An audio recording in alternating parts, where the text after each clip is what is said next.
Mis padres vendieron la casa familiar para ayudar a mi hermana a comprar la casa de sus sueños, y ahora están enojados porque no los dejo mudarse a mi apartamento de una habitación. Tengo 31 años. Soy un hombre común, trabajador, sin lujos, pero con mucho orgullo por lo poco que he logrado por mí mismo. He vivido en el mismo estado toda mi vida. Mi infancia fue como la de muchos, padres estrictos, reglas claras, pocas vacaciones, pero siempre creí que eran justos. Esa fue mi impresión durante muchos años, hasta que crecí lo suficiente para darme cuenta de que no todo era tan equilibrado como parecía. Tengo una hermana menor por 2 años. Siempre fue la consentida. Al principio pensaba que era solo percepción mía o dinámicas normales de las familias, que los menores suelen tener más atención o flexibilidad. Pero con el tiempo, se volvió obvio. Ella era la prioridad. Mientras yo usaba ropa heredada y me daban sermones sobre la importancia del sacrificio, ella recibía ropa nueva cada temporada. Cuando llegamos a la universidad, la diferencia fue aún más clara, ella tuvo el respaldo total de mis padres.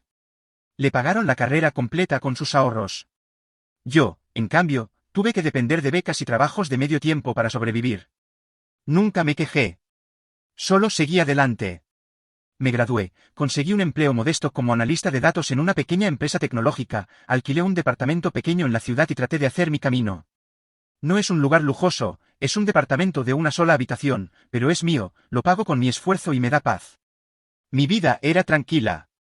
Mis padres seguían viviendo en la vieja casa familiar, una casita de 3 habitaciones en un vecindario tranquilo, donde crecimos los dos. No era enorme, pero tenía historia, memorias, paredes que habían oído risas y peleas por igual. A veces me llamaban para contarme sobre los gastos, los problemas con el techo, el calentador viejo, y yo, cuando podía, les ayudaba con algo de dinero. Nunca fue mucho, pero lo hacía con cariño, sin obligación. Un día, mi padre me llamó emocionado. Sonaba feliz, como si hubiera ganado la lotería. Tu hermana encontró la casa de sus sueños, me dijo. Es más grande que la nuestra, es nueva, hermosa, pero necesita ayuda para el pago inicial. Me quedé en silencio. Ya me olía por dónde venía la cosa. Esperaba que me pidiera dinero, pero no lo hizo. En su lugar, dijo algo como, tu madre y yo haremos lo que sea necesario para hacer realidad su sueño. Unas semanas después, mi madre me llamó. Me soltó la bomba con tono casual, pusimos la casa en venta. Lo decía como si fuera algo menor. Tu hermana se lo merece, ha trabajado tanto, casi se me cae el teléfono. ¿Trabajo duro? Mi hermana cambiaba de empleo cada pocos meses. Siempre había un jefe tóxico, un ambiente laboral hostil, una excusa nueva. Nunca duraba más de medio año en el mismo lugar. Aún así, yo me mordí la lengua. No dije nada. ¿Para qué discutir? La casa se vendió rápido. Mis padres me mandaron fotos parados afuera, junto a un cartel de vendida, como si fuera una gran victoria.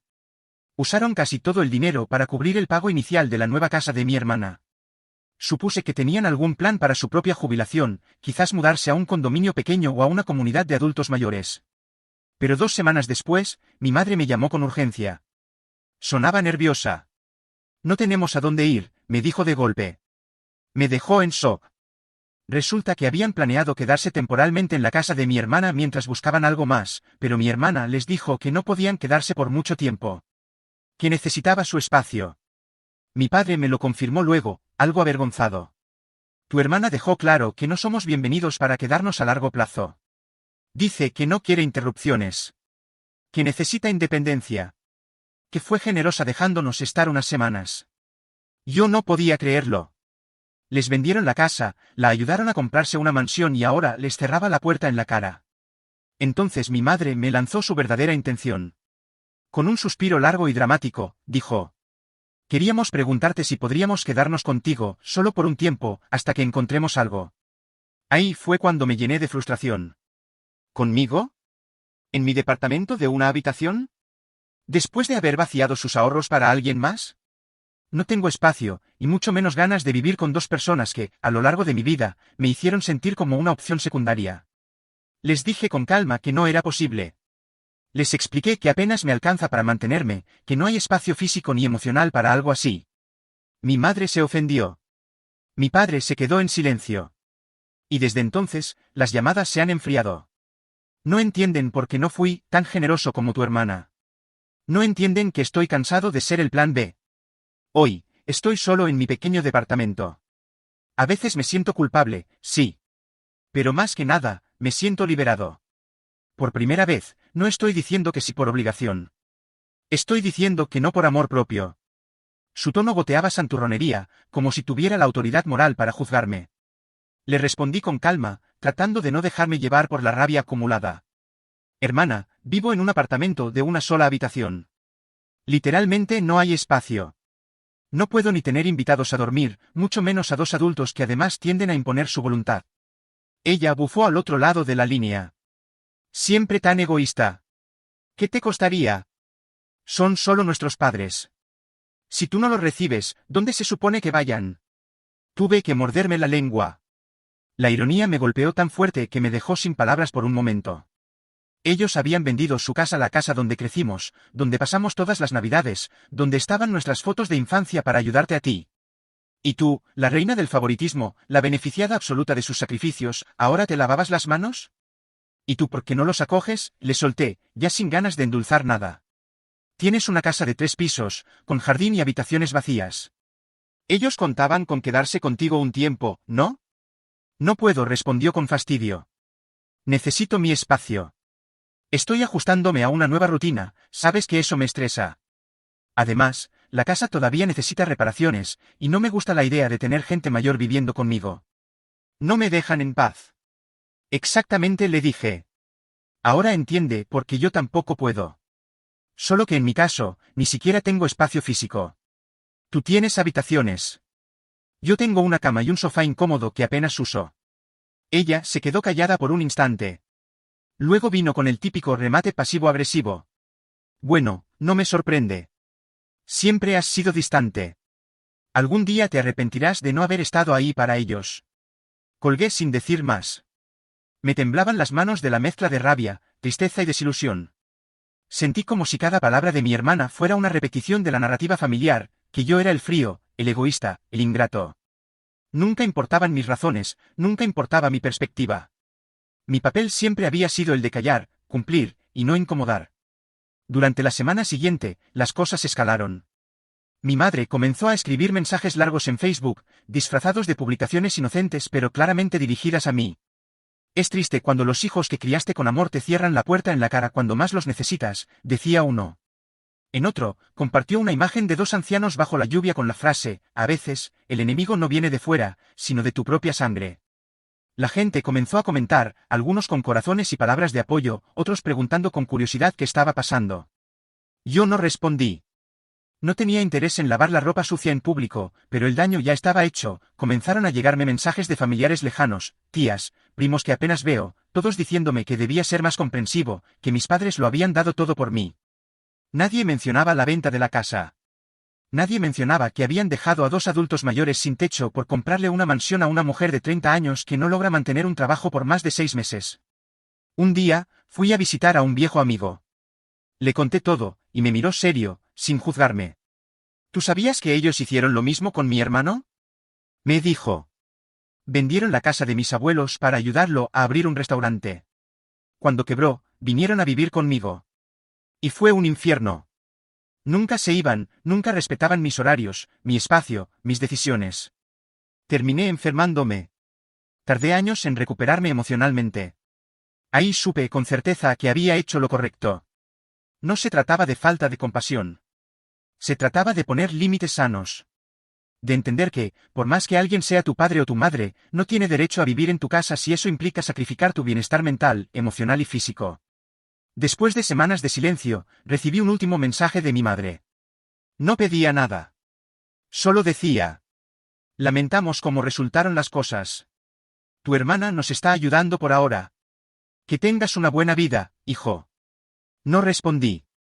No por frialdad, sino por respeto a mi propia paz. Después de todo lo vivido, entendí algo importante, a veces, decir no es falta de amor. Es amor propio. Y aunque todavía me duele ver cómo se rompieron tantos lazos, también me siento más fuerte. Porque por primera vez, no fui el hijo obediente, el que se tragaba todo por no hacer olas. Esta vez me elegí a mí. Confirmó que mis padres no tenían ningún derecho legal para obligarme a albergarlos. Aun si éramos familia. Aun si ellos me habían criado. La ley no funciona así.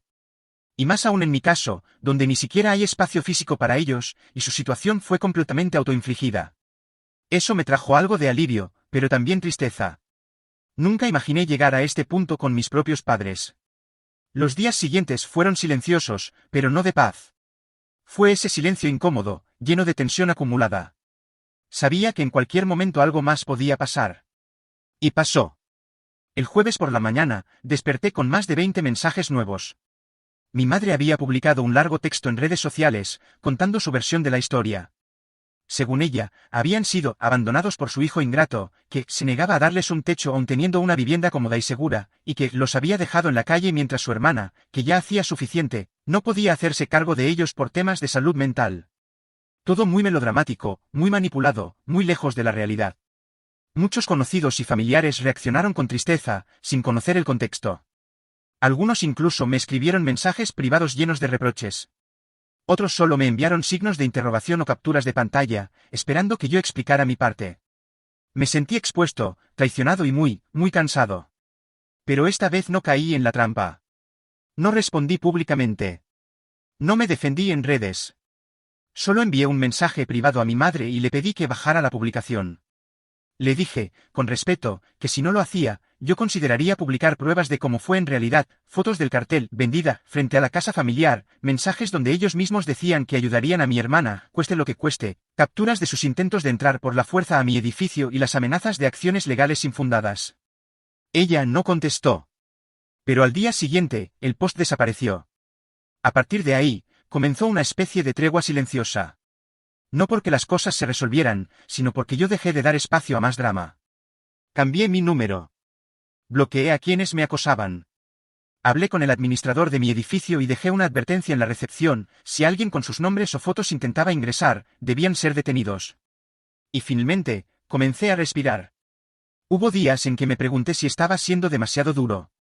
Pensé en lo que diría la gente si supiera que mis padres dormían en un auto por unas noches mientras yo dormía tranquilo en mi cama. Pensé en el niño que fui, el que creció creyendo que sus padres eran justos y razonables. Pero también pensé en el adulto que soy, el que fue ignorado, sacrificado, usado como respaldo, mientras su hermana se llevaba el protagonismo, la atención y ahora, literalmente, los bienes familiares. Mis padres se jugaron todo por ella. Y ella no los quiso ni por unos días. Yo, el plan B de siempre, debía solucionarlo todo. Esta vez, no lo hice. No porque no los quiera, sino porque me quiero también a mí. Con el tiempo, la tensión familiar se enfrió. Me llegaron rumores de que mi hermana les había pagado un alquiler en otro estado, en un departamento pequeño, y que no planeaba visitarlos. Mis padres no me contactaron más. Y yo no hice nada por forzar un reencuentro. No porque guarde odio, sino porque aprendí que el amor también necesita límites. Un mes después, me senté en mi sofá, ese sofá pequeño donde tantas veces soñé con tener una vida tranquila, y me di cuenta de algo. Por primera vez en mucho tiempo, no me sentía responsable de arreglar el caos que otros provocaron. No tenía que sacrificar mi paz por mantener la imagen del hijo bueno. No me enorgullezco de cómo terminó todo. No me alegra ver a mis padres en apuros. Pero sí estoy orgulloso de no haberme dejado arrastrar por la culpa ni por la manipulación. Orgulloso de haber dicho no, cuando toda mi vida fui entrenado para decir sí. No sé si algún día volveremos a hablar como antes. Tal vez sí. Tal vez no. Pero lo que sí sé es que esta vez me elegí a mí. Y esa elección, por primera vez, se sintió justa. Tenían el descaro de decir que yo tenía la obligación de recibirlos en mi casa. Según ellos, era su derecho como padres. Pero mi abogado fue muy claro: no existía ningún derecho legal que los obligara a quedarse conmigo. Más bien, sus constantes intentos por presionarme, sus mensajes cargados de culpa y reproche, podían incluso interpretarse como acoso. Así que hice lo que él me recomendó, respondí con calma, sin insultos, sin enojo, sin caer en provocaciones. Les mandé un mensaje corto, claro y firme. Les dije que no podía recibirlos por las restricciones de mi contrato de arrendamiento, por el espacio limitado y, sobre todo, por su actitud insistente y hostil. Que les deseaba suerte, pero que no iba a permitir más invasiones a mi vida. Luego apagué el teléfono por unas horas. Pero no imaginaba lo que venía después. Resulta que mis padres fueron a casa de mi hermana. Tal vez con la esperanza de que ella, como siempre, los salvara una vez más. Lo que no sabían era que mi hermana, por necesidad, había alquilado una de sus habitaciones a un amigo suyo para tener un ingreso extra.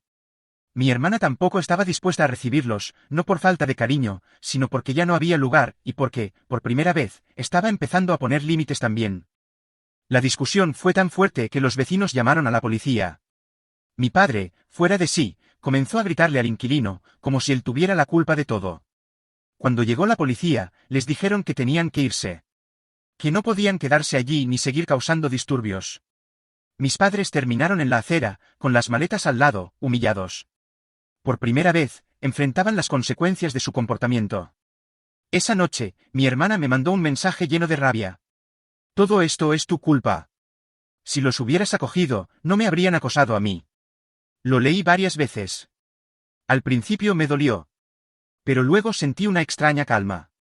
Porque por primera vez, ella también estaba enfrentando lo que yo viví toda mi vida, el peso de ser siempre el recurso, el plan de emergencia, la solución para sus malas decisiones. Por primera vez, la niña mimada, la favorita de la familia, tenía que decir que no. Y eso, aunque cruel, me dio una cierta paz. Mis padres, sin más opciones, lograron reunir algo de dinero para pagar unas semanas en un motel barato. Luego intentaron buscar ayuda en una organización religiosa, alguna caridad que los apoyara con vivienda. Pero tampoco resultó. Incluso se habló de mudarse fuera del estado, a un lugar con alquileres más baratos, pero eso quedó solo en planes. Nadie más quiso hacerse cargo de ellos. No estoy completamente seguro de dónde terminaron. Un primo lejano mencionó una vez que los habían visto quedándose en el sótano de unos parientes lejanos, pero nada más concreto. Lo que sí sé es que dejaron de contactarme. No volvieron a buscarme. No más llamadas, ni mensajes, ni dramas indirectos a través de conocidos. A través de otras personas me enteré de que siguen furiosos conmigo. Que me consideran un traidor. Que no entienden cómo pude abandonarlos en un momento así. Pero lo que ellos no entienden, no quieren entender, es que no fue una traición. Fue autoprotección. Toda mi vida viví siendo el hijo que se sacrificaba. El que aguantaba. El que cedía. El que pagaba. Ellos estaban tan acostumbrados a que yo resolviera sus problemas, que asumieron que ese sería mi destino para siempre. Y cuando dije, no, se sintieron traicionados. Pero en realidad, lo único que hice fue poner un límite. Hoy, cuando miro hacia atrás, tengo sentimientos encontrados. Me duele haber tenido que llegar a este punto. Me duele haber perdido el contacto con mis propios padres. Pero también me siento aliviado. Porque entendí algo muy importante, decir no te hace una mala persona. Decir basta no te vuelve egoísta. A veces, proteger tu salud mental y tu paz significa tomar decisiones difíciles, incluso si eso implica cerrar la puerta a quienes más te lastimaron. Nunca imaginé que llegaría a este punto. Pero ahora sé que no me equivoqué. Me siento más libre, más tranquilo. Y aunque me queda una tristeza silenciosa por todo lo que se rompió, también me queda la tranquilidad de saber que, por fin, puse mi bienestar primero. Y eso, después de una vida entera de cargar con lo de todos, no tiene precio.